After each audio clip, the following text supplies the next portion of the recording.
Good morning to all students. आज हम 10th class का 5th चैप्टर स्टार्ट करेंगे। लास्ट वीडियो में हमने अपने जो पहले 4 चैप्टर हैं वो कंप्लीट किए थे। आई होप वो आपको अच्छे से समझ में आ गए होंगे। ठीक है, आज हम स्टार्ट करेंगे अपना 5th चैप्टर जिसका नाम है एपी यानी कि अर्थमेटिक प्रोग्रेशन। ठीक है, जिसने हिंदी में बोला कि समांतर श्रेणी। बड़ा आसान चैप्टर है। ठीक है, तो पहले इसका इंट्रोडक्शन करेंगे। एपी क्या हुआ है भाई, अपना तो एक सीरीज दी हुआ है, एक सूची दी हुआ है जिसमें बहुत सारे टर्म मिलेंगे, बहुत सारे पद मिलेंगे। और जो पद मिलेंगे उनका जो अंतर है वह पहला का दूसरा गलत, दूसरा का तीसरा गलत, तीसरा का चौथा का चौथा का पंचवा, पांचवा का छठा। जो इस तरह के पद मिलेंगे उनका जो अंतर है, जिसने बोलेंगे यहाँ पे सारा अंतर यानी कि कॉमन डिफरेंस, वो सबका क्या मिलेगा, बराबर मिलेगा। यदि अपना अंतर है जो बराबर मिला है तो उसने तो बोलेंगे यहाँ पे समांतर श्रेणी। और यदि अंतर बराबर नहीं है तो आप उसने बोल देंगे भाई एक समांतर श्रेणी नहीं है। एक एग्जाम्पल देखो, फॉर एग्जाम्पल अपना एक सीरीज दे दी यानी कि एक सूची दे दी। ठीक है, सूची के अंदर दे दिया अपना 1 2 3 4 5 6 इस तरह से दे दी यानी कि अब तक चल रही है।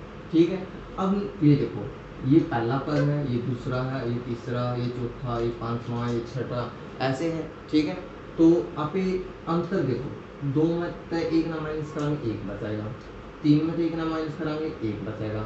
ठीक है, 4 में तो 3 ना माइनस कराएंगे 1 बचेगा, 5 में तो इसना माइनस कराएंगे 1, 6 में तो 5 1। देखो सबका जो अंतर है वो क्या आ गया, बराबर आ गया, यानी कि अपनी जो सीरीज है वो क्या है कि अपनी एपी बन गई। अब एपी है तो इसका देखेंगे first term. First term Hindi में बोला इसमें पहला पद, पहला पद। अब जो पहला पद है उसमें आप दिखाना 8 है, या तो ए लिख दो या फिर लिख दो A1, दोनों बात बराबर है। ठीक है, तो वो कितना हमारा 1 है। फिर लिखाएंगे सेकंड टर्म। सेकंड टर्म में बोला दूसरा पद, दूसरा पद। इस चीज ने लिखा वहां पे A2 है। ठीक है, A2 है, वो जो A2 है इसका एक फॉर्मूला और वो है। ठीक है, A2 है वो हो गया अपना 2। फिर थर्ड टर्म की बात है जिसने बोला वहां पे तीसरा पद, तीसरा पद ने लिखा A3 था, वो कितना अपना 3 है। फिर फोर्थ टर्म की बात आएगी यानी कि चौथा पद, चौथा पद ने दिखा यहाँ पे A4 जो अपना ये 4 है। इसी तरह पांचवा पद ने A5 तय, छठा पद ने A6 तय। ठीक है, सातवां पद ने A7 तय, आठवां ने A8 तय, नौवां ने A9 तय, 10वां ने A10 तय। और एनवां पद यानी कि लास्ट पद, अंतिम पद की बात करें यानी कि लास्ट टर्म की बात करें, लास्ट टर्म यानी कि जिसने बोला यहाँ पे अंतिम टर्म, जहाँ पर अपने निगरा के है। ठीक है, अंतिम पद, अंतिम पद में दिखाऊंगा यहाँ पे AN है। ठीक है भाई, n मेरा कुछ भी हो उसका है, अपना नंबर ऑफ टर्म्स कितने भी उसका, मैंने लाखवां पद बोल दिया तो एक n की वैल्यू कितनी हो जाएगी, 1 लाख होगी। ठीक है, अब देखो इसके अंदर अपने अंतर करें। ठीक है, कोई सारे माइनस करके देखें तो जो अंतर है उसमें बोलेंगे सारा अंतर, क्या बोलेंगे, सारा अंतर यानी कि कॉमन डिफरेंस, इंग्लिश में बोलेंगे कॉमन डिफरेंस।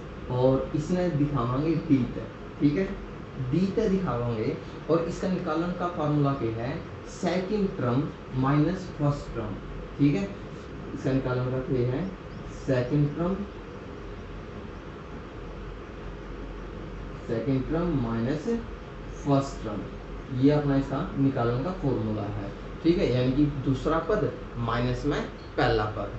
ठीक है, अब बात करें A2 की। देखो A2 ने आप एक तरीका तो लिख सकना, इसका फॉर्मूला क्या है A2 का, A जमा में D।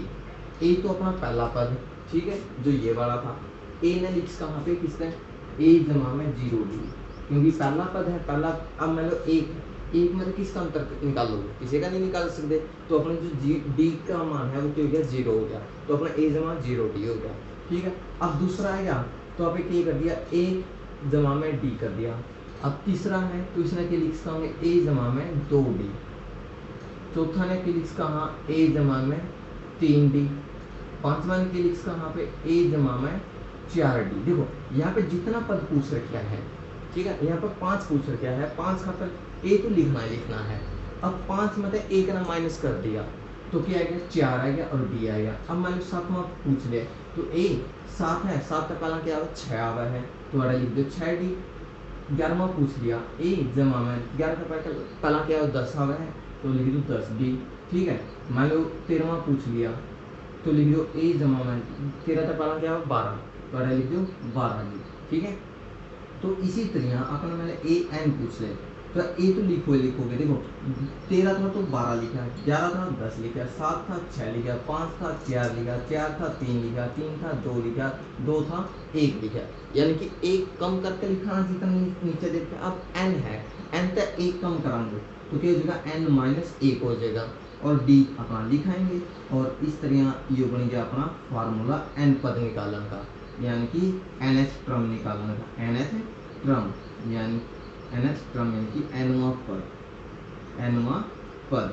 तो ये आपने निकाल दिया कौन सा एनवा पद, यानी कि इसने बोला अंतिम पद भी बोला। हाँ ठीक है, एक तो ये वाला फार्मूला यूज करेंगे। सबसे पहला तो देखेंगे भाई अंतर बराबर है के ना।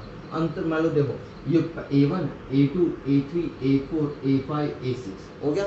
ठीक है, अब कॉमन अंतर निकालना, सारा अंतर चेक करना अपना। पहला तो डी का डांग, डी का फार्मूला क्या है A2 माइनस A1 यानी कि दूसरा पद माइनस पहला पद। अब मान लो अब इस पर पहुंच गया भाई तो ये दूसरा पद हो गया, ये पहला पद हो गया, फिर नेक्स्ट में ये दूसरा पद, ये तीसरा दूसरा पहला पद। ठीक है, तो इस तरह आप निकाल देंगे सारा अंतर जो अपना कॉमन डिफरेंस पे जाना है। और इसमें एक फॉर्मूला अपने ये वाला यूज करना है। ठीक है, ए एन यानी कि अंतिम पद निकालन का, जो अपना की है ए एन बराबर है ए जमा में एन माइनस 1 इंटू डी। ठीक है, ये था अपना अंतिम पद निकालन का फार्मूला। अब इसी एक्सरसाइज इसी चैप्टर में आप फाइंड आउट कराएं सम ऑफ द सीरीज, यानी कि जो अपनी सूची है, जो अपनी एपी दे रखी है उसमें एन पद दे दिए। ठीक है, और उनका बोल दिया भाई सम फाइंड आउट करो, यानी कि जोड़ निकालना है अपन है।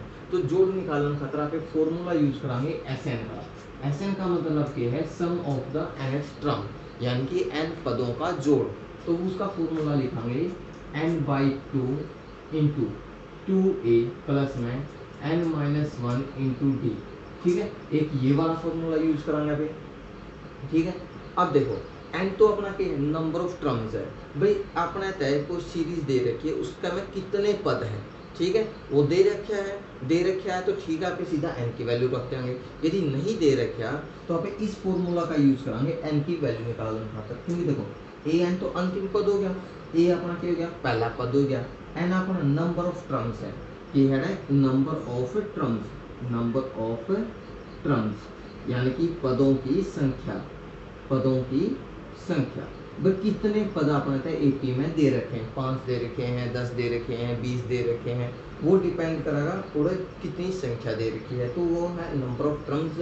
अपनी डी है अपना सारा अंतर यानी कि कॉमन डिफरेंस, इसमें पे डी पे लिखा है। ठीक है, तो यहाँ तक एन की वैल्यू निकल जाएगी। एन अपना नंबर ऑफ टर्म्स, ए अपना वही है जो अपना पहला पद है, पहली संख्या है, एन अपना वही सेम रहेगा जो यहाँ पर पहला रखेंगे नंबर ऑफ टर्म्स, डी अपना क्या रहेगा कॉमन डिफरेंस यानी कि सारा अंतर। ठीक है, जो अपनी एक्सरसाइज 1.1 है सॉरी 5.1 है उसके अंदर तो ये वाली चीज यूज करांगे इतने वाली। ठीक है, वे अपने A1 A2 A3 निकालना है, फिर उनका जो अपने पद हैं भाई पहला पद, दूसरा पद, तीसरा पद ये निकालना है। तो ये तो अपना है पहला चैप्टर का। ठीक है, पहली एक्सरसाइज का जो 5.1 है। ठीक है, उसके अंदर यही चेक कराना है भाई कोई एपी है या नहीं है, और यदि एपी है तो अगले पद ज्ञात करो, यदि एपी नहीं है तो उसका वो बताओ भाई है या नहीं। फिर निकालना है भाई अपना तो ए और डी का मान दे देंगे, कह देंगे एपी ज्ञात करो। एपी ज्ञात करने खातर आप पहला पद निकालेंगे, जैसे अपना तो मान लो एक दे दिया और डी दे दिया, तो फर्स्ट टर्म तो निकालेंगे ए का तीनों दे दी, सेकंड टर्म खातर क्या करेंगे यहाँ पे ए जमा में डी जो ये वाला फार्मूला है, थर्ड टर्म खातर कराएंगे ए जमा में 2d, फोर्थ खातर ए जमा में 3d, फाइव खातर ए जमा में 4d। ठीक है, इस तरह से यूज कराएंगे। तो फर्स्ट टर्म एक्सरसाइज में ये निकालना है। सेकंड टर्म में आ जाएगी अपने तो इसमें ए एन का फॉर्मूला। ठीक है, जिसमें अपने ज्ञात करना है अंतिम पद यानी कि लास्ट टर्म, उसमें पे ए एन का फॉर्मूला यूज कराएंगे। ए एन का फॉर्मूला क्या है ए जमा में n माइनस 1 इंटू डी। ठीक है, ये अपना ए एन का फॉर्मूला हो गया। फिर नेक्स्ट एक्सरसाइज है अपनी 5.3 है, उसमें सम ऑफ टर्म्स निकालेंगे, यानी कि संख्याओं का जोड़। संख्याओं का जोड़ खातर अपना फॉर्मूला क्या है, n/2 into 2a plus n-1 into D, यानी कि Sn बराबर है n/2 गुणा में 2a जमा में n-1 गुणा में d। ये अपना है Sn का फॉर्मूला। ठीक है, तो ये है अपना पूरा का पूरा 5th चैप्टर का इंट्रोडक्शन। ठीक है, आई होप ये चीज़ आपका अच्छे से समझ में आ गई। यदि ये चीज़ आपका अच्छे से समझ में आ गई ना, तो अक्सर जो 5th चैप्टर बिल्कुल ही आसान है, बिल्कुल फ्री के नंबर है, क्योंकि सारा का सारा चीज़ इसमें दे ही पाएगी। भाई अपना a की भी वैल्यू मिलेगी, n की भी वैल्यू मिलेगी, d की वैल्यू मिल जाएगी, तो an पूछ लेगा। ठीक है, a की वैल्यू दे देगा, n की वैल्यू दे देगा, an की वैल्यू दे देगा, तो d की पूछ लेगा। यानी कि 4 चीज़ें मतलब 3 चीज़ों की वैल्यू दे ही मिलेगी, और 3 ना मतलब 1 की अपने निकालनी बड़ी आसान हो जाए है। ठीक है, ये था 5th चैप्टर का इंट्रोडक्शन। आप इसमें अच्छी तरह देख लो, अच्छी तरह से समझ लो, ताकि जो अपनी एक्सरसाइज करा तो आसानी तो हो जाए। ठीक है, तो नेक्स्ट वीडियो में हम अपने एक्सरसाइज 5.1 स्टार्ट करेंगे। ठीक है, आई होप ये इंट्रोडक्शन आपको अच्छे से समझ में आ गया होगा। यदि वीडियो अच्छी लगी तो प्लीज़ वीडियो को लाइक करो, शेयर करो और चैनल को सब्सक्राइब करो। Thank you and have a nice day.